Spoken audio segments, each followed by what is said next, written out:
Okay, no, I think it's because I'm sharing screen. Let me stop sharing screen. Then, okay. Then I'm going to spotlight your video. Okay. Oh, now I can see myself. I can see myself now. I can see myself. Awesome. I was like, why did Oga, make sure I couldn't see myself? All right. So let me just make sure that we are live so that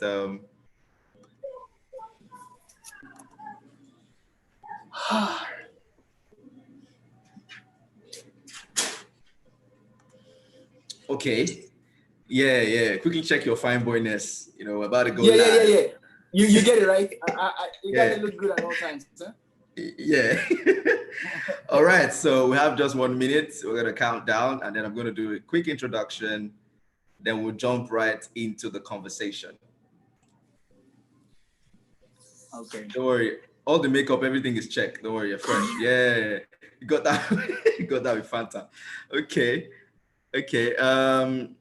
Let me just okay. So it's 2 p.m. so we can just go live. All right. Hello, everyone. Welcome to today's session of the forum on the venture. And today we'll be asking you tough questions about the tough realities that tough people have been able to overcome, especially as relates to propositions in the Venture Matrix for the Future of Africa project, right? And today we have Chidi Nwaogu, who is, by virtue of the publications, who we call a groundbreaker, right? Is one of those people that even though the undergraduate community environment wasn't an enabling one, has been able to scale that environment to still be able to create economic value. So we're going to be having 4 series of conversations over this 1-hour period with Chidi, and he's going to give us practical insights and share his story with us. Our first motive is to always change and challenge the narrative, right? Then we can get into strategic insights and actionable plans on how we can also replicate the same results that he has been able to have. So welcome, Chidi, to the venture. How you feeling, man? How you feeling? Oh, I have to unmute you. Yes. Okay. Yeah. Awesome. Yeah. How you doing, Tony? It's been quite a while. Good. I know, right? Yeah. It's so good to reconnect with you over this conversation. So we're going to jump right into it. So as I told you, we're going to have 4 series of conversations, and the first is just going to be a trivia, right? We just want to establish the narrative. We just want to establish that human connection so that we can know who Chidi is, aside from who we know him on Google or on LinkedIn or Instagram, right? So where are you calling in from, first of all? Me? I'm calling from Lagos. Yay. Okay. Amazing. Okay. So let's jump right into the conversation. In the article, we talked about, series 2 talks about, number 1, it talks about the first wave. That was a major idea we talked about. Then we talked about the 8 stages of development, talking about groundbreakers, the opportunity stage, the awakening of communities, and then the creation of an enabling environment, right? Then we also spoke about actions, right, on how we can create an enabling environment. So first thing we want to ask is, how was building like? How was building solution? What was your first wave? Yes, that's the first question. So what was the first wave experience for you in as an undergraduate? What was that major event that triggered your journey as a creator of economic value? Well, before we started, so I have a twin brother, so we always do almost everything together. So before we actually became undergraduates at University of Lagos, we had already started something already in the past. We had the video game development company where we designed video games and distributed them online. But then it was not converting to money, so we decided to discontinue and go into something else. And then we got into the University of Lagos. As every other undergraduate, we wanted to just focus on school and graduate from school and then come out with a good grade and go into the labor force. But then we met this roommate of ours, and he wanted to create a dating website. So he wanted to create a platform where people can come together and man woman date. And my twin brother overheard him talking to somebody about creating something like that. And in the conversation, he was saying that I want to do something like this, but I don't know who's going to develop it for me. And my twin was like, we can actually do this for him, So he reached out to my roommate and said, I think me and my twin can do this for you. But we don't want money. We want equity in the company. And he agreed. And that's how we started entrepreneurship at University of Lagos. I think about 1 month down the line, the roommate wanted to own the entire company, So he said to us, okay, I'm going to give you guys a few money. You're going to leave. And I'm going to own the company to myself. And at the end of the day, he gave us some money. And we said to ourselves, are we going to spend this money on buying a new phone? Or are we going to start something of our own? And so we said, why don't you start something of our own? So we kept the money aside and just kept thinking about that big idea that we're going to have to be able to do something. And there was this day we met someone. We were walking to the faculty, and we met this. We didn't meet her actually. She was just passing by. And there was a debate between my twin brother and I that, okay, what faculty does this girl belong to? Because I was like, she's not science because she looks very flashy. And my twin was like, flashy, science students can still dress flashy. And so we said, if there was like a social network for University of Lagos students, maybe we might find out if we run through the database, the photo, and we go run through the database. And that was when the idea, to create Lagbook, a social network for University of Lagos students, came about. And we, under like a couple of hours, a couple of days of coding, we launched the social network. Now it was, how can we get students of University of Lagos on it? That was the next thing. And that's one of the most, the most important, like I said, the most important challenge that every entrepreneur have. You build something amazing. How can you get people to use it? And since we understood who our target customers are, our target customers were University of Lagos students. So we said to ourselves, where do University of Lagos students, where do they go to every day to access the internet? And, this was in 2009. So back then, people did not really access the internet on their mobile phones. So, smartphones was not that rampant. I think we had BlackBerry then, and BlackBerry was expensive then for many people. And, the data was so high. So people had to go to the cyber cafe. So we had to, spot out the two most busy cyber cafe on campus.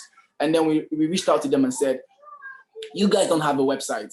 We want to build a website for you guys, but at no charge. Then they were like, what's the catch? We were like, the catch is that on the browsers of your computers in your cyber cafe, you're gonna put our website, lagbook.com, as the home page. So that once people open the browser, if they do not navigate quickly to a different or put an address, a website on the address bar, they defaultly see Lagbook. And they were like, okay. And we did that. We did the website for them. And under 2 weeks, we had over 3,000 students, signed on the platform. And I think almost everybody in school was on the platform. Everybody everybody was Lagbook.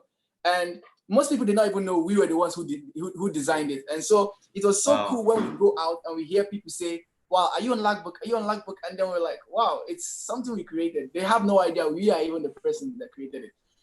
And it got to a point we had 30,000 students on the site. And we said we were no longer growing because almost every lab student at that moment was already on Lagbook. Even alumni were already on Lagbook. So we could not grow because we have already we've reached full capacity. And so we said to ourselves, okay, if we want to grow, then we have to, we don't have to be a Lagbook thing anymore, a Unilag thing anymore. We need to expand. And that was when we said to ourselves, okay, if Lagbook actually meant Unilag book, so what will Lagbook mean if we decide to expand? Are we going to keep the name or are we going to change the name? We said, okay, we've built so much on the name and the brand. Why don't we keep the name and try to kind of reorganize everything? And then we made Lagbook. So Lag now became an acronym. And so it meant ladies and gentlemen book. And so we launched it again as that. And it began growing again. And we had about 70,000 users, in the first year. And then 110,000 users, the second year. And in the third year, we had 1 million registered users. And wow. So the thing that we did in Lagbook was that we knew that we did not have so much money. So we had to focus more on building relationships with people. We were just students, and we couldn't build a company basically on allowance because we couldn't just go tell our dad and our mom that we have a social network Lagbook. So, and we want you to invest in it. And because they will be so concerned that I sent you to school and you're building a company, you know. So we said, okay, we are going to find a way to promote this company on our own. So we kept making relationships. So there was this guy in Unilag. He was the president of mass communication, the department, and he wrote for Vanguard. So I reached out to him and said, hello. So that's what I keep telling most student entrepreneurs: don't be proud. Reach out to people. Let them know that you need their help. Don't be vulnerable, and don't act like you're too smart. You know, be open. You know, be vulnerable, because at the end of the day, nobody cares how you made it. All they know is that you did it. You know, if you had to beg to get if you had to beg to get the publicity, it doesn't matter. The question is that, did you get the publicity? Yes, you did. So we reached out to him and said, hello, we want to, you to cover our story. And he said, why? We said, it's amazing. We're doing something amazing. And we had to pitch our story to him. And then he said, okay, come to my hostel. I'll cover your story. And before we knew, we were already on Vanguard again, and that's, I think overnight, we had 1,500 people sign up to Lagbook overnight. Like, we slept and we woke up the next day and we had over 1,500 new signups. But that was not all. We wanted to keep, making journalist friends. So as an entrepreneur, always understand that the media is your friend.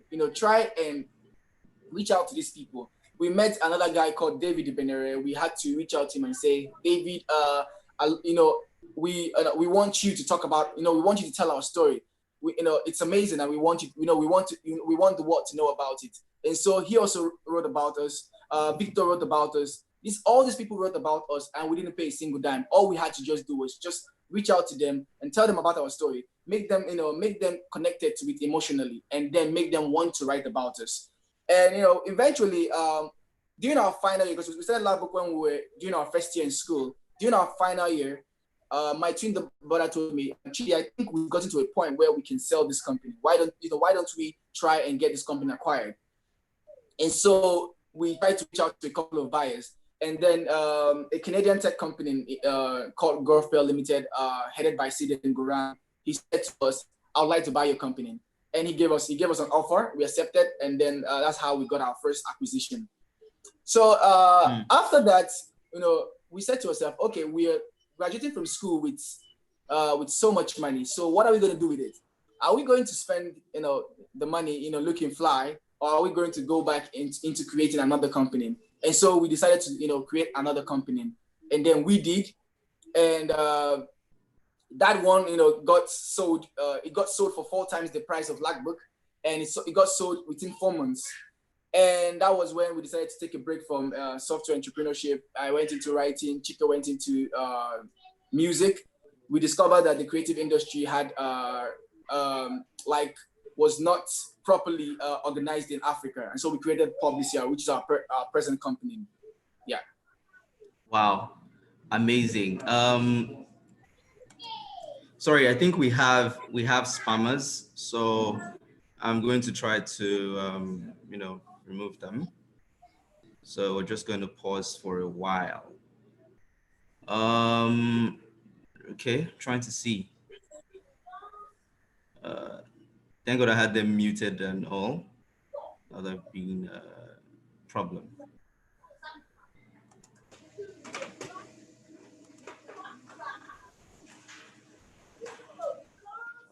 Who else is here? Because we wanted this to be accessible for everyone. Of course, we're sure that spammers would do this. So I'm trying to see Joe. Okay, I think it's cleared now. All right, thank you so much for that, Chidi. Sorry about the distraction. Yeah, so it was really amazing listening to your story, and I like that you really highlighted the space for collaboration. And that's what makes the student community really amazing, right? That we can easily reach out to people and collaborate and then share resources, right? So as I said about the first wave, can you remember any major events that happened on campus within the campus environment, right? Maybe a political happenstance, or maybe some health challenge that made everybody become awake to a need to create or something. Can you remember any time like that? Well, I don't think I can remember a situation like that on campus, but yeah, I don't think I can remember a situation. Except maybe I'm not getting the question properly. Maybe except you have to rephrase the question so I get exactly what you mean. Okay, so in the article, we talk about the first wave, right? The first wave, Okay. it relates to a situation, an event that triggers people to start asking questions, asking questions of, oh, why are things this way? Why can't we, begin to create or provide solutions to these problems that we can see in either their host environment or their local environment, right? So is there any of such events that happened in Unilag at the time? Or your entrepreneurship journey just started because you just saw an opportunity and then you latched onto it?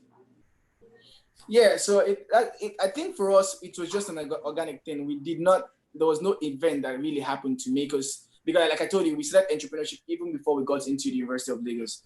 But Awesome. it was just like I said, the most thing that brought us into entrepreneurship back again was when my twin brother, overheard someone saying, I want to create a dating website, and he said, okay, I want to help, I want to be part of this.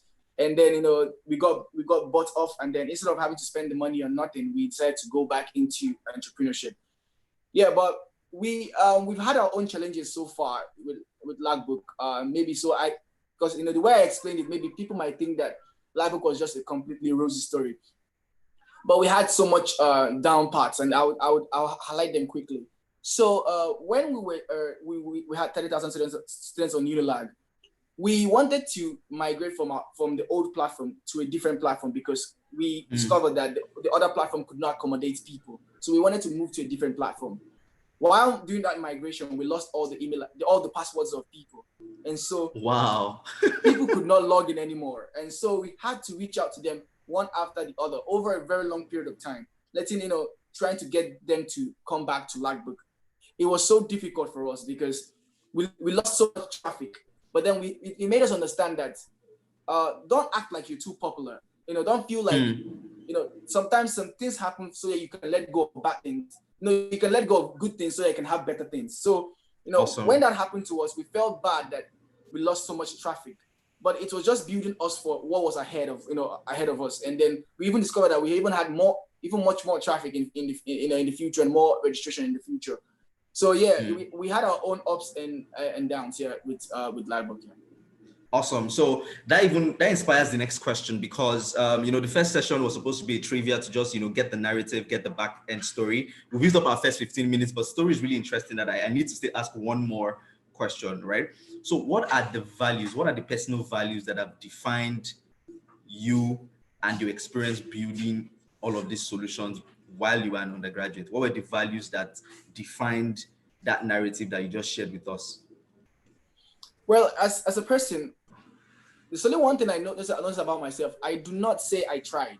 Like, the word I tried does not exist to me. So the words I tried don't exist to me. So I think while I was growing up, I had an uncle who said something to me. He said, never use the word I tried. It does not exist.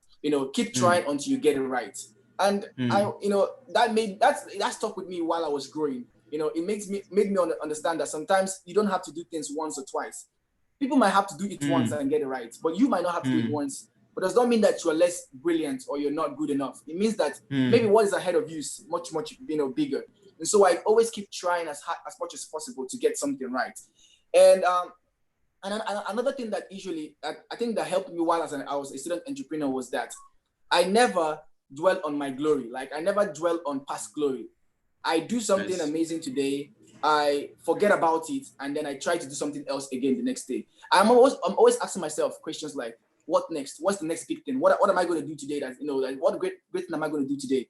The moment you begin to dwell on what you've done before, you realize that slowly you become obsolete. People, come over and replace you. You don't want to be that person that tells people that, do you remember me? I used to be that popular guy in 2015. Because like, for example, we all know that in 2009, Nice was the number one musician in Nigeria, but now he's nowhere to be found. And that was because he did not keep innovating. He did not keep getting better. But there are some musicians that got better and that became consistent, like P Square. It's like, or Two Face. They are always relevant because every day they are always working hard to stay at the top of the game. And that's what I always do to myself. No matter what I achieve today, I forget it. I celebrate instantly, and I forget about it, and I try to do something else, in the next minute. And that's why when people tell me, Chidi, you're always doing something. You're always doing something. Today you do this, tomorrow you do that. I'm always tired of saying congratulations, and I'm like, yeah, because I'm always having to tell myself what's next. I don't know. I do something today. I get an award today. I get a prize today. I forget about it instantly. I start working again like I've never even seen any atom of success in my life. I keep working like I'm hungry for more. Nice. And so that's what all of the things that keep me going. And because like they say, consistency is key. The moment you keep working, the moment you stay consistent, people don't forget about you. People always know that, okay, I think it's just a matter of time. Chidi will do something else, and then you'll be everywhere again. And I'm always like, okay, you guys don't worry. I'm not going to disappoint you guys. I'll keep doing things. The moment I stop doing things is the moment I die, obviously, because I'm the kind of person that I keep working hard. I don't care about what I've done in the past. I keep working hard to make sure I get something, I do something else, something more today rather. Wow, amazing first set of conversations. Thank you so much for being open with your story. It has been really amazing listening to it, right? So we're going to jump right into the second section, which is the discourse, right? So now, the undergraduate community right now doesn't enable people to create, right? What do you think are the biggest challenges that will be faced by students who are trying to solve problems that they can see every day? What are the challenges you faced, and what do you think generally, since you're very exposed to this audience, right? What do you think are the biggest challenges, and how do you think we can overcome them in this undergraduate environment? I think that the biggest challenges that student entrepreneurs face are themselves. And people will expect me to say finance, and I would say no. I beg to differ. And I believe that if you want to do something, there is no excuse big enough to stop you from doing it. And most people, when I speak to them, I'm like, what do you want to do? They say, I want to do this. And what's stopping you from doing it? Money. I hear that, I disengage from the conversation. I don't know why. It's like I'm no longer understanding what you're saying. And the reason why I do that is because I know how I started. I started with very little or nothing. Because I believe something, that anything small, anything big can be small, and anything small can be big. For example, we have Ferrari, big cars. We have toy cars. We have miniature, cars for kids. That means that whatever is small can be big. Before a building is or a skyscraper is built, it's first exists in the mind of somebody. Then it's transferred to a paper, which then is transferred to a miniature prototype, and then to a house. That means that there's stages in the growth of of anything. And so, if you are an entrepreneur, you have the vision in your mind. Do not start. Don't think that you're going to start with whatever you have in your mind. And that's why I say that the most challenges that most entrepreneurs have, or senior entrepreneurs have, is themselves. It's because they are always trying to start with the big vision. No, you can have the big vision in your head, but you can start small, right? Mm-hmm. For example, I usually use as a good example, Amazon started as a bookseller. Yeah. But he knew that eventually he's going to start selling other things. Store. Yeah. He's going to sell electronics, games, music, but he started off as a bookseller because he knew that that's the easiest thing to do at the moment. And then he gains momentum, and then he grows, And so most student entrepreneurs always want to be that person that they will have an idea in their mind, so they want to create that amazing thing instantly. No, it doesn't happen that way. You create whatever, how small, no matter how small it is, you create it. That's what they call MVP, minimum viable product. That leads to the earliest version of your product, and then you work your way up. You can first start, if you're creating a tech product, you can first start by building a very, very basic form of your product and put it on the free hosting platform or a very cheap hosting platform. The moment you start gaining traction and you start getting some revenue, you can start adding more features and then moving into some dedicated servers. So you realize that the most problems that entrepreneurs have is themselves. They always believe that I need money to do this, I need money to do that. I don't agree that, because if you want to sell 5,000 pens, you can, and you believe that if I sell 5,000 pens, I'm going to make money. I'm going to make a lot of money. Then I believe that if you sell one, you can make money too, right? It's just, you can prove to me that, okay, 5,000 pens can make you a lot of money by showing me what one pen can help, can do for you. Like, like, I don't want to be too religious, but in the Bible, there's a part in the Bible that said that, I think it's about the talents, about the Yeah. servant that was given more talent but didn't do anything with it, and then the other one was given very little and then he did a lot, and then he was given more talent. So so you have to be given. It's what you do with what with the little that you have that tells people what you're going to do with more. And so I always believe that if you want to start something, start right now. Start with what you know, what you have, and with all the passion in the world, and eventually you figure things out.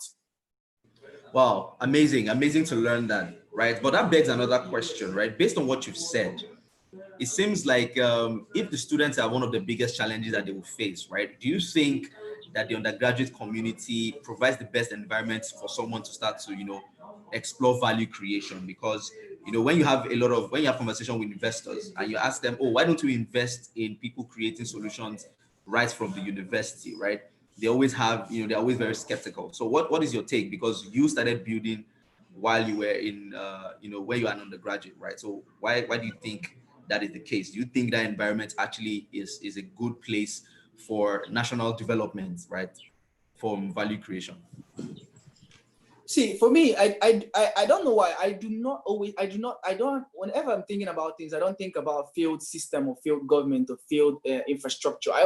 Because we are entrepreneurs. It's our job to fix. It's not our job to complain about whatever we see. It's our job, when we see things, we fix it. When Awesome. when entrepreneurs see problems, they don't complain about them. Rather, they offer solution. So if you're a student and you want to create something in university, complaining about lack of opportunity, lack of infrastructure, people, lack of funding, is just a sign that you're not an entrepreneur, because entrepreneurs do not complain. It's Awesome. it's when people see problems, entrepreneurs see opportunities. Because let's face facts. Okay, if you're trying to create, if you're trying to pitch your problem, your company to any investor, the first slide you start with is your problem statement, right? So that means that before a company that create value can make money, they should be solving a problem. And so, yes. as an entrepreneur, when you see a problem in whatever situation you find yourself, when you see a problem, it should make you excited, because that means that it's an opportunity for you to solve that problem, right? So when you begin to tell me the Nigerian educational system does not help entrepreneurs or student entrepreneurs, then I say that those student entrepreneurs are not entrepreneurs in the first place. Because if they're entrepreneurs, they'll find a way out. They'll find a way through. Entrepreneurs do not, they don't. It's just like I usually tell people that entrepreneurs are like military people. The way they think is beyond the way normal people would think. Military people, we find them going to war. You sign up to join the military, knowing that if you go to war, you might die, but you still do it regardless. That's how entrepreneurs are.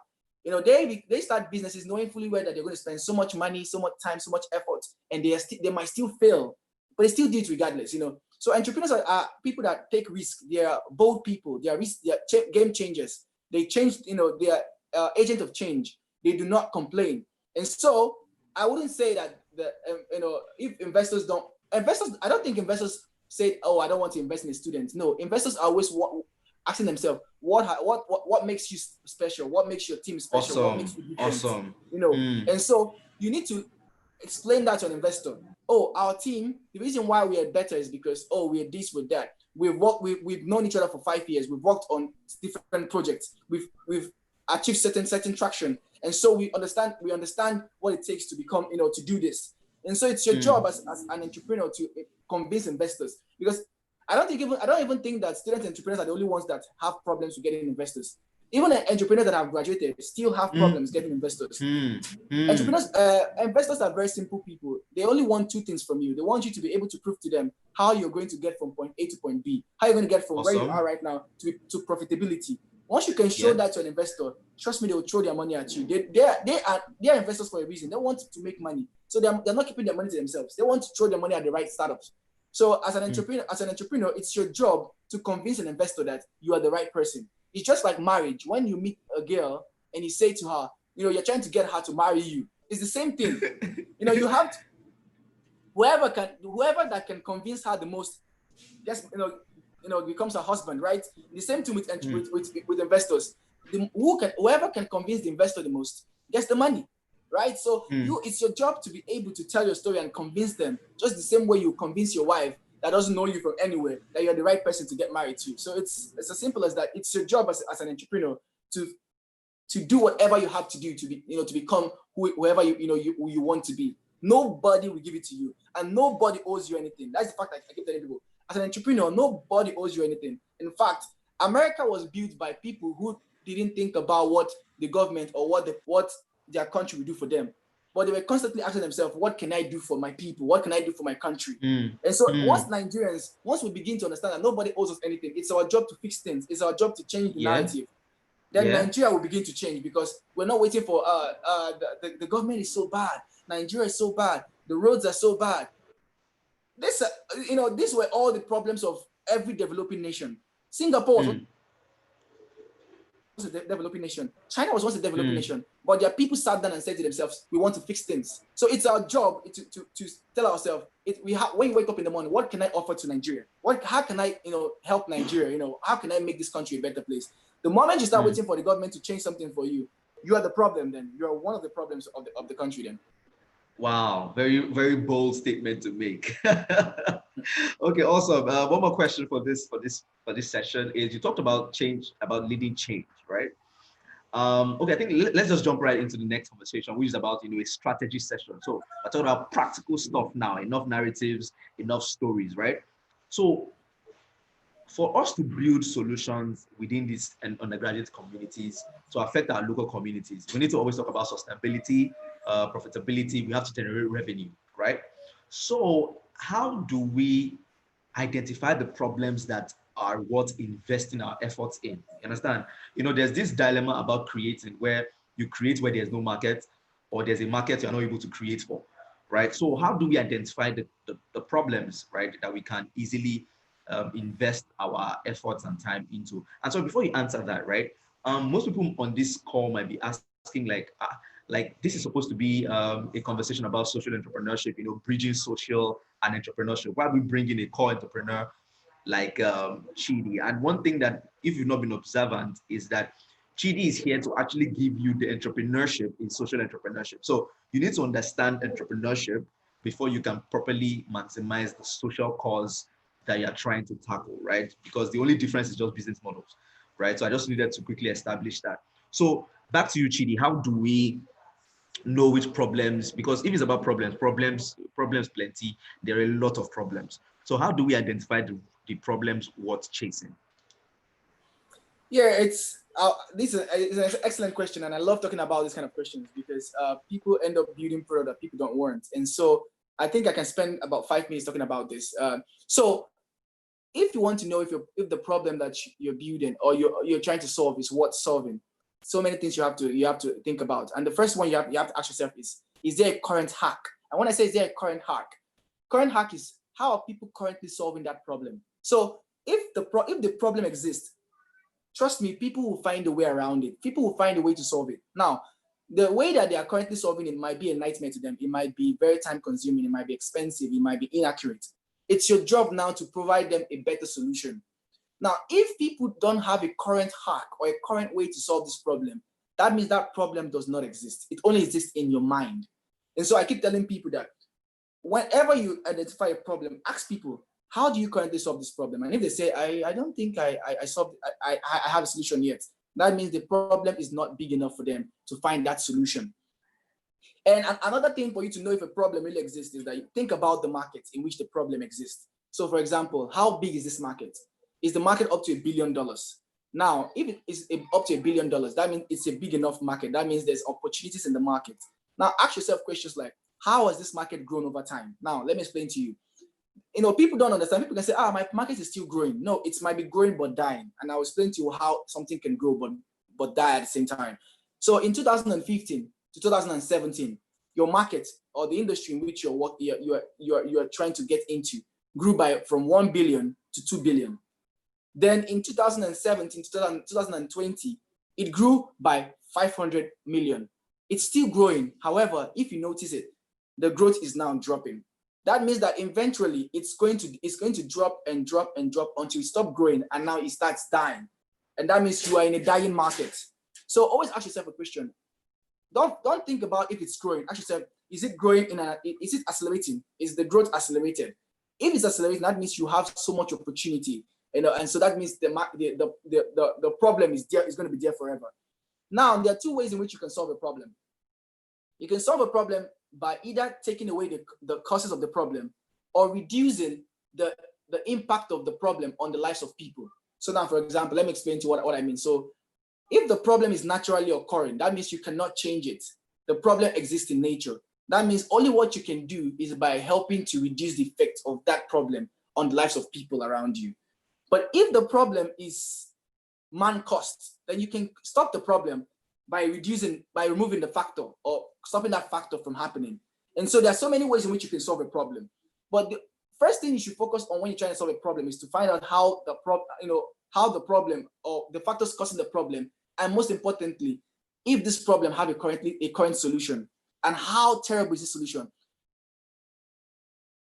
Ask people, so how does this problem make you feel? The solution you currently have now, what do you think about it? If they say, I think the solution is okay, run away from that problem. That problem does not exist. The problem has been solved adequately, rather. Because when they say, I think I'm living good with it, that means that people have found a way around it. The kind of problem you should solve are problems that people say, I am tired of this problem. And always try to look for problems that exist that are not seasonal. So they exist, they are recurring over and over again in the lives of people almost every day. Now, ask yourself a question. The product I'm building, is it a must-have or a good-to-have? Now, let me explain to you the difference between a must-have and a good-to-have product. A must-have product is a product that people cannot do without. It's solving a need. Now, when I say need, things that people cannot do without. Are you offering food to people at a reduced price, but quality food? Is solving a need because people definitely have to eat to survive. But are you solving a good to have problem, or do you have a good to have product that people can do without? For example, a good to have product might be maybe I want internet, but now I want faster internet. That's a good to have product because you're just giving them better internet. And whenever you're having if you have a good to have product, make sure that you have so much money to push it, because the only product that you can actually push without so much money is a must-have product, and that's the product that people are looking for. They're tired of what's going on, and so they want it, and so it's a must-have product. And I always say, don't be a vitamin in the midst of painkillers, because painkillers are things that people need now, because they are feeling so much pain and they want to kill that pain. But a vitamin, I can't remember how often any of us here take our vitamins. Those vitamins are very important, but most of us don't take it, and that's because we do not understand we don't see the importance or the value. So make sure that you whatever you're creating, the value is clear to people. They can see the value without you having to spend 5 hours explaining. And I always use this example to people. There was this app back in the day called Twickware. So what Twickware did was that it was helping people to browse without a valid internet. And now the person who created this Twickware was some developer in Abia State, right? This guy doesn't have much money, but he was able to create a software that had over 1 million downloads. Why? Because when he tells you you don't have internet, download my software and you'll be able to browse for free. People knowing how expensive data is in Africa, everybody was downloading, and everybody was using 1 terabyte of data every month without having to spend much money on it. Before you know, somebody was telling somebody else about the product, and that's how everybody knew about it, and it had over 1 million downloads. And so you want to be that product that you do not have to beg people to use you. People already know the value that they have, and so when they use your product, they are always telling people about it. And ask yourself one question: the product I'm building, is it that kind of product that can be spread by word of mouth? Not the kind of product that you have to beg. Begging, when you begin to beg people to use your product, it means that there is something wrong. It's either you don't understand the value you're offering, or you're speaking to the wrong people. Because when you're speaking to the right person, they already understand the value. Like if you're speaking to me about web hosting, this thing can help you to host your platform, and with unlimited bandwidth, but it's just $50 per month. I'll be excited, right? But if you're speaking to a non-developer about it, it makes no sense to him or her. That means that you're speaking to the wrong person. You have the right value, but you're speaking to the wrong person.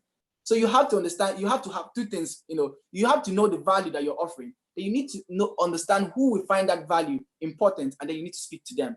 So knowing who your target customers are is very important to the growth of any business. Having a business you don't know your target customers, you end up chasing the wall. It's just like when you're looking for a musician on LinkedIn and you're looking for a professional on TikTok. It's that crazy. You would not be able to find them, and then it's like you're just moving around in a circle. Yeah. All right, amazing expositions. Thank you so much, Chidi. One other question that this births is, after now that we know how to solve these problems and we know who our target audience are, so how can the undergraduate community position themselves to create an ecosystem, right, that directly makes sure that all of the things we're building, either solving social causes or building actual products, has a direct impact on the outlook of our economy, right? How do we position ourselves as a community to make sure that we're a part of that conversation? Well, I think one of the main thing that students have to do is that they don't have to wait until they are out of school to be able to create a network for themselves. These days I see, when I go to LinkedIn, I only see professionals. However, I believe that students should be on LinkedIn. They should be there looking for internship, looking for something. They should be there already creating that ecosystem for themselves.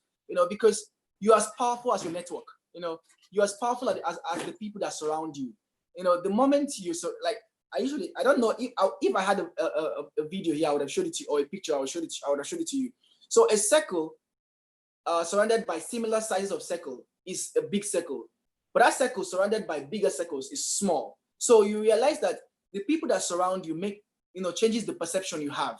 If you surround yourself by people that are like you, or as big as you are, or as smaller than you are, you always feel good. You feel that you're comfortable, you're fine. But when you surround yourself with people that are bigger than you, that have done things ahead of you, you realize that you are always forced to keep growing. So as students, if you want to solve things, look for people that have done it before, done it already. Because I always say that success can be replicated. Speak to whoever has done it. Like, for example, I have a friend who wanted to, get into Westerwell Fellowship. So he reached out to me and he said, I want to get into this fellowship. And I said, okay, I can help you. I helped him to review his application. I helped him to speak about, to think about what he's going to speak about. And eventually he got into the program. Why? Because he reached out. He tried to create a network. So students should, if you want to solve something, you cannot do it on your own. Learn to understand that you can do it on your own. If you're trying to, achieve something great, as entrepreneurs, we know that obviously we always have that natural inclination to want to do things on our own. But the truth is that you can never achieve anything great on your own.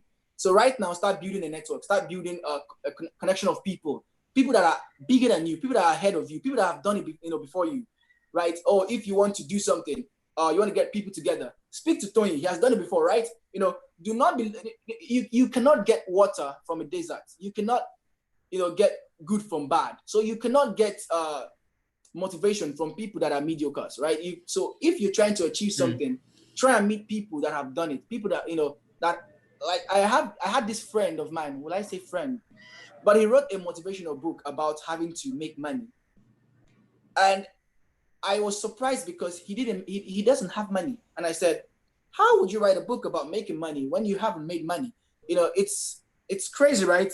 And so so it's whenever you're trying to do something, you're trying to read something online, try to understand who wrote it. It's very important who wrote something. True. True. Don't read everything you see, because you can be reading something from someone who just heard it from from Chidi or something and misinterpreted it.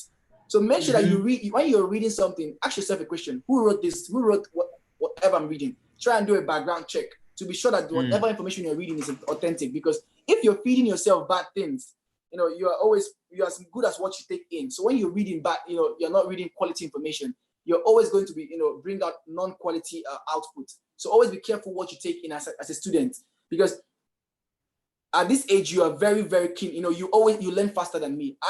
These days I can't even cram. I can't even cram anything. My brain is so filled with business and figures. And so right now, you guys are so easy. You can easily learn. So learn as much as you can learn right now. Because one day you get to my age, I'm 30, and then your brain begins to lag and you're like, I'm tired. I don't think properly. So, at this age, you learn as much as possible. Meet as much people as possible. Try to create connections. if there's an event, try and attend the event. And don't wait at the side corner waiting for someone to come say hi to you at an event. No, go to people and say hello to them. Try to meet them and ask them, what do they do, and tell them what you do. Just create that circle around you, because trust me, people make people, not money. Money don't make people. People make people. Trust me.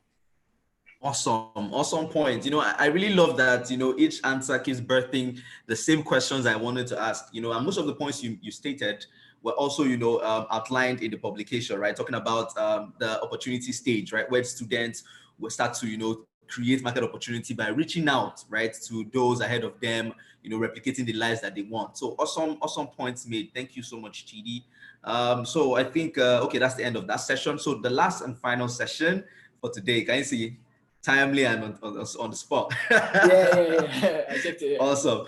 So the last question is what we call the actual forum, right? Where we just want to tackle one major issue, right? Which is, okay, now we've learned how to evaluate problems, right? Either social or actual business, right? And our participation in the economy is that we actually start, right? So how do we actually get stakeholders on board? In the publication, I discussed that the undergraduate community was very marginalized in this conversation about Africa's economic outlook, right? And now, listening to you, we're inspired to create and all of that, right? And listen to your story also. You apparently are good at negotiation, right? Like how you negotiated your first website being hosted on another person's website, you had to build and all of that, right?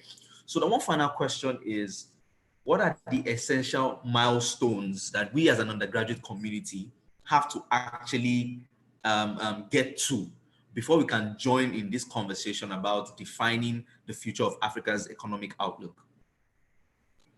Can you repeat the question, please? I think I lost you for a moment. Okay. Yes, I'm saying what are the milestones? Like what are the goals, or what are the first set of things we have to achieve, right, as an undergraduate community before we can start engaging stakeholders in this our economic ecosystem, right? To start joining in on the conversation that we should participate in how we shape the economic outlook of Africa in the future. See, what are the milestones that we have to reach? Personally, I think there's nothing that has to be done, and I'll explain to you why. Because I when I see students, I do not see students. Students are like everybody, It's, and I think it's the way you see it that matter, right? If you see yourself as a student, then you're a student. When I started entrepreneurship, I did not look at myself as a student. I saw myself as an entrepreneur. I removed the student. Wow. I was an entrepreneur. That's all I knew. I was creating a business. The only difference was that I was creating a business while I was going to school. That's the only difference. And so if you are an undergraduate and you want to be part of the decision, you have to kick the door down and get in. People will not open the door for you. You have to kick it down and move in. So if you want to achieve whatever you want to achieve, you want to be part of the decision, you have to make people understand that you are worth it, that you are worthy. It's just like when you do something amazing and then people say, okay, this guy is good. Can you come sit down on the round table? You have to earn your seat on the round table. And the only way you can do that is by doing something amazing. You don't say, oh, I have to, maybe they have to teach entrepreneurship in school. Because I don't even think that entrepreneurship taught in school is entrepreneurship, because most entrepreneurship taught in school has to be, you need to go out. Classroom is different from the real world. The real world will hit you so bad. You have to get your hands dirty. Exactly. So the real world is different from whatever. What works for you might not work for somebody else. And so when someone says, oh, do this, do that, do this, it might not work for you. So the best way to know if something works for you is to go out there and do it yourself. And so I don't think the educational system has to achieve any milestone to get students, to be part of the decision or to create change. Students, I already know so many students. I already know students right now doing amazing things. I already know so many students doing amazing things right now. And the reason why was because as students, they saw themselves as change makers. They knew that they are entrepreneurs. The only difference between them and someone who's in the real world is that they are also studying. And so that's how I saw myself too. I saw myself that I'm an entrepreneur. I'm not a student. I'm an entrepreneur first, then I'm a student later. So the way you see yourself is what matters. So do not say I'm a student entrepreneur. Yeah, it's a type of word used these days. Oh, student entrepreneur. But trust me, you're an entrepreneur. You're not a student entrepreneur. You are also you're also part of the ecosystem. And so it's your Awesome. job to kick down the door and tell them that you exist. Speak about yourself. Tell them that you are. Talk about your Awesome. story. Do not, Exactly. yeah. Do not, if you say, it's a saying that a friend told me once while I was at, university, said to me, say you are, and people will say you are. So it first has to start with you. You say I am, then people will then say you are. So as a student entrepreneur, say you are an entrepreneur. Forget about the student. You're not a student. When you're an entrepreneur, you're not a student. And when you're a student, you're not an entrepreneur. And so always know that I'm an entrepreneur, and it's my job to achieve whatever I want to achieve. Solve problems. And it's not, Yes. you're not too young to achieve whatever you have to achieve. Mark Zuckerberg built Facebook while still at the university. So you are not too young to do whatever you're doing. I know so many Nigerian students doing amazing things right now. And so if you're waiting, thinking that maybe there have to be some business plan competition that will give me some money to start my business, or I have to wait for Tony Lumelu's money, I can assure you that you're not an entrepreneur. Entrepreneurs are ready to bootstrap and take the risk. They're ready to fall down 1,000 times and stand up again. So Awesome. If you're an entrepreneur, how you know you're an entrepreneur is that you're ready to start right now, and that you don't see yourself as a student or not student. You're an entrepreneur, and that's all I know. So jump on the wagon, start right now, and I'd love to see you do something amazing too. Wow, this has been amazing. You're an amazing guy. Wow, thank you so much. This has been really interesting, right? We've kept the time, so we're just going to have your concluding statements, and I'm going to end it with, one question, right? So as I said in the email, right, I love that you tackled entrepreneurship and entrepreneurs, right? It was beautiful because this is going to be watched by a lot of other people that are not here right now, right? But on the call right now and within the Venture Matrix Leaders program, we have leaders of undergraduate communities. Most of them are not actually entrepreneurs, but they are stakeholders in this conversation because, of course, if the leadership doesn't buy into the need for change, how do we want to cause change within that environment, right? So one thing that I would like us to quickly address before we round up today's session is how do we inspire or how do we lead a generation of innovators, right, within our universities, right? And then the second question that I would like to answer with that is, what are the defining characteristics of innovators that will lead change for the future of Africa that we so desire? So let me quickly simplify that for you, right? There are leaders here, right? So how do we inspire leaders to drive change within their local community and create an environment for actual innovators that want to actually create solutions, right? How do leaders need to think? What do they need to do, right? Student leaders who are class reps or head of departments or head of clubs or communities and all of that, right? And what are the defining characteristics of innovators that will lead the future of Africa from today? Then we can round up the session. Is that clear enough? Yeah, I think I got it. So let me see if I understood it. So for me, I think that leaders need to, as you're a leader, when you're a leader, that means that people look up to you. That means that you're in a position of influence. And so you need to start promoting the right things. While I was at Unilag, awesome. People were promoting the wrong things. When you get out, people are always promoting parties, the next pool party, the next beach party. And that was what leaders were doing at that moment. They were promoting parties, rather than promoting change, rather than promoting creativity. So if you're a leader and maybe you find yourself in a position of influence, you can say something and people can listen to you. Why don't you use your voice to be able to encourage people, to be able to drive change, to be able to, like, for example, I think it's not even, this is not even a thing of students. It's also a thing of the entire, the entire ecosystem. Like, I'm not saying that Big Brother is bad, but I'm surprised about the energy that's being put into Big Brother, and then not equal energy is being put into entrepreneurs that are trying to actually create wealth for the nation. And so if you're in a position of influence, you should start changing that narrative. It's your job to change the way people what people actually begin to crave after. Try and promote creativity and not mediocrity.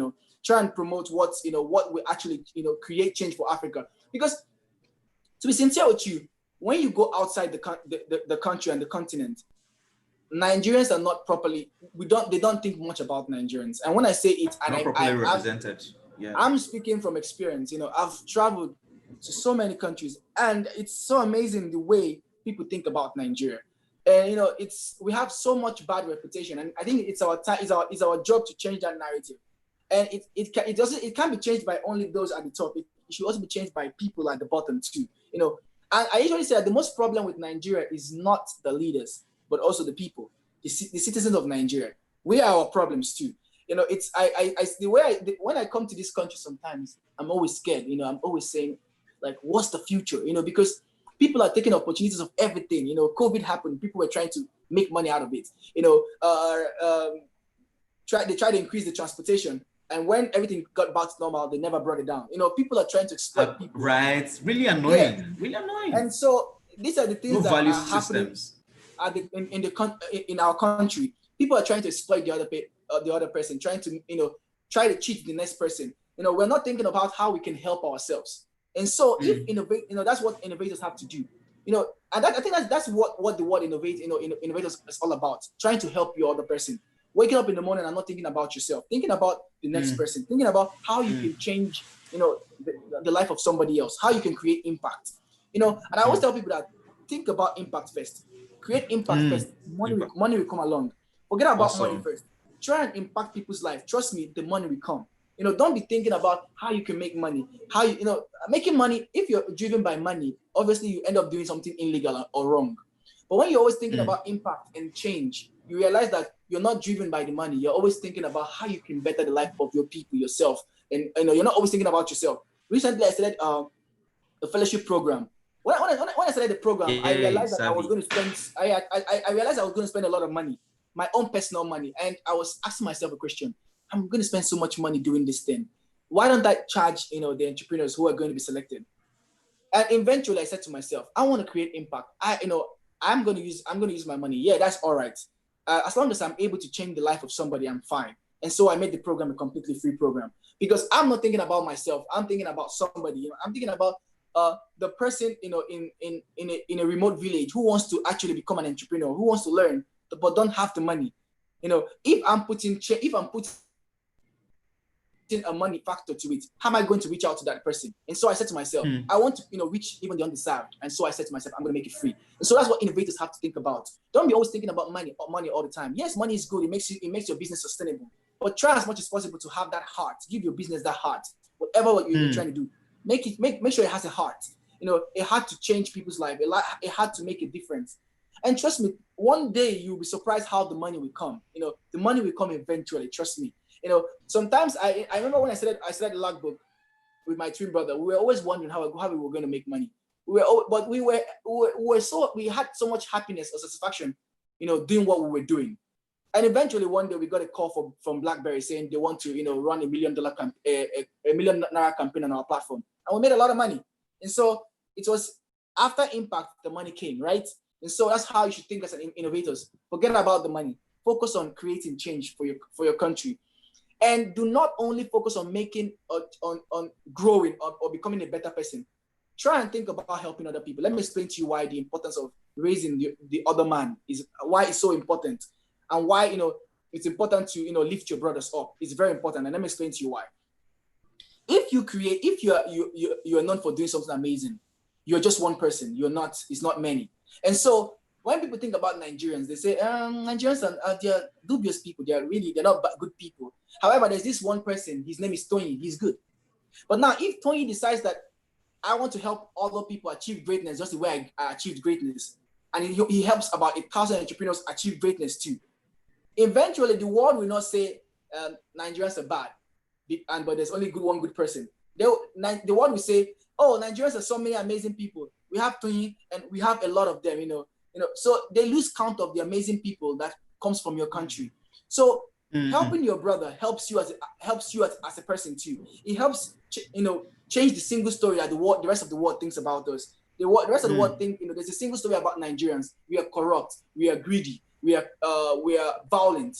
And so when you help your next neighbor to get to that point of greatness, as you have gotten to that point of greatness, you collectively change that perception about your people. And when you go out to these nations, they begin to see positive things about you because you did not only help yourself, you helped other people.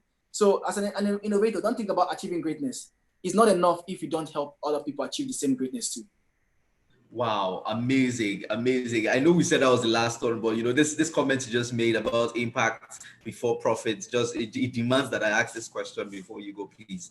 So the thing is, it has been an ongoing conversation, right, between social innovators and innovators. I mean, innovators who are like for profit, the guys who they are making the money, that's what they are in for, right? And the guys who want to do social impact and all of that. Is how do you bridge the gap between that time when you are just creating impact and there's no actual value coming into your pocket, right? I know that question is going to be tough.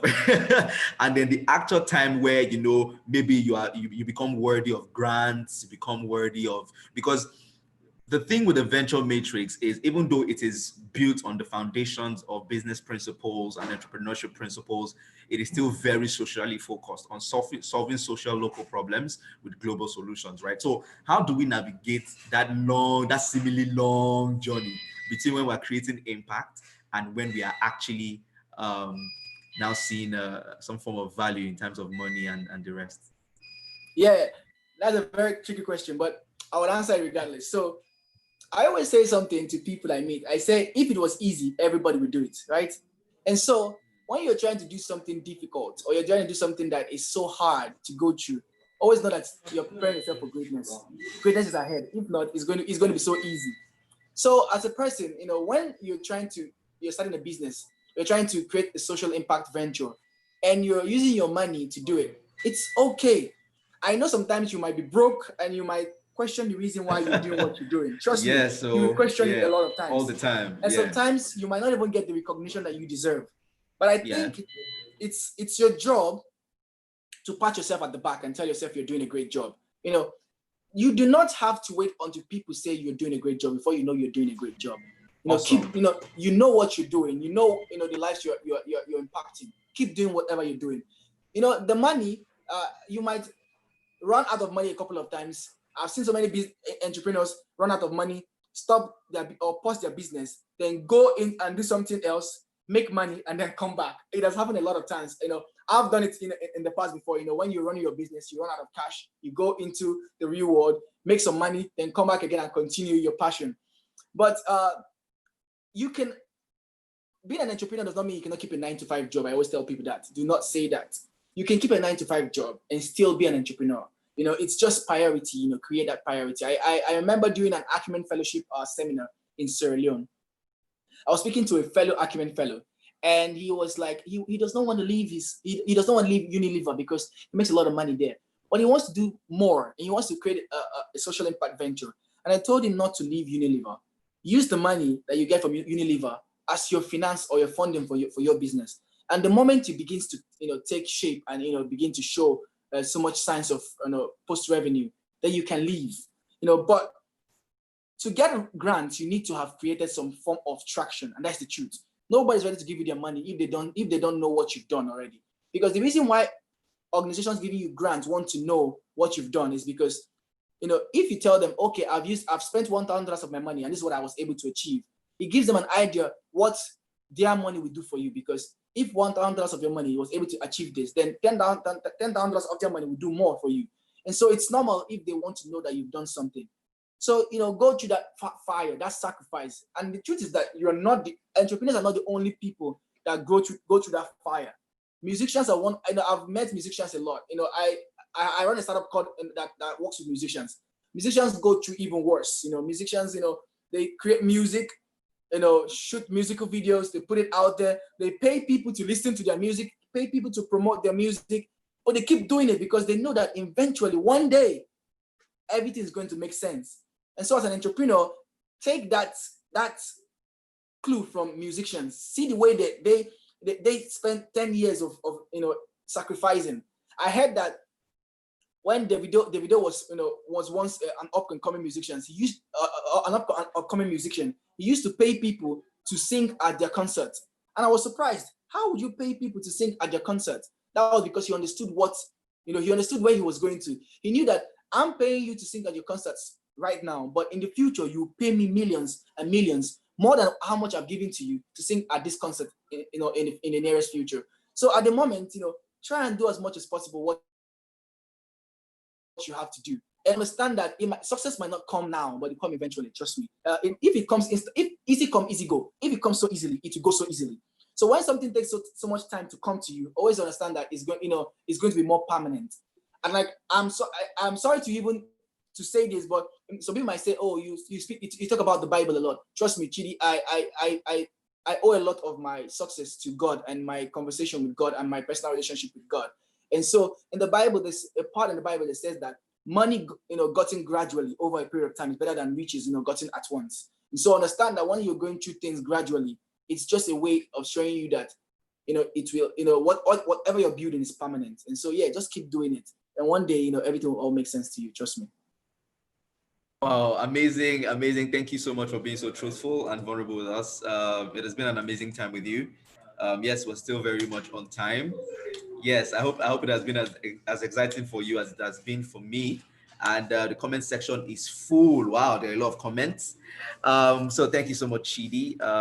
It was really fun. So of course, so I'll provide the recording of the video to you, and other people will get access to this, right? Yeah. Did you hear that? Yeah, I heard that. Yeah, I heard that. So you can share Okay. you can share the videos with me, and then maybe I can share online later on. Yeah. All right, awesome. So to conclude the session, right? Do you have any parting words? Any parting words? What is your final words to these leaders who are going to be inspiring their communities to drive for change and negotiate their role, their position in shaping the future of Africa? What is your final statement to them? Yeah, my final statement would be that take advice, listen to advice, listen to feedback. You're not always right. Always understand that no matter where you are, whatever position you are, no matter what you've learned in the past, you can always learn something new every day. So be open to learning. I learn a lot every day, and I also understand that I can learn from a kid, because there's something a kid might know I don't know. So always open to learn. And when people give you feedback, do not take it like criticism, and don't be angry about when people give you feedback. It's a way to help you grow. You learn the most from your dissatisfied customers. When people are saying, "Oh, you're amazing, you're the best, you can't learn, you can't improve that way." The best people that help you to improve are those that tell you, you did good, but I think you can even do more. You can do this, you can do that, you can do this. So try and, whenever you people tell you, give you feedback and tell you, especially harsh feedback, like, I don't think you're there yet. I don't think you're doing this right. Always be happy, to be around those kind of people. They're the people that are pushing you forward to becoming even better. And like my twin brother is the person that always push me every day. He always tell me that, Chidi, you are not there yet. He always tell me you're not popular enough. And so I always say to myself, I like surrounding myself with people that don't see me as that Messiah or that God. I always surround myself with people that are ready to question whatever I do, or give me harsh feedback. And so you as a person, if you want to grow, always be around people that are always ready to tell you the bitter truth and always push you forward. And yeah, and trust me, someday you'll be here talking you'll be here talking and not listening. Trust me. Yeah. Awesome. Thank you so much, Chidi, for that. I think I see some comments saying, "Oh, how do we connect with you?" Yes, Chidi is on every platform. Just type in Chidi Nwaogu and his name will pop, right? But I think he's going to give a special recognition to people who send him invites, telling him that they were from the Venture Matrix Leaders Program or something, right? So you can always connect to Chidi. He's very online. He's very visible online. Thank you so much for sparing some of your time with us, Chidi. It has been an amazing time with you. I cannot thank you enough, right? So have a great day. Enjoy the rest of you too, brother. Week. Stay safe. All right. Bye. All right, you too. Yeah, bye. All right, everyone.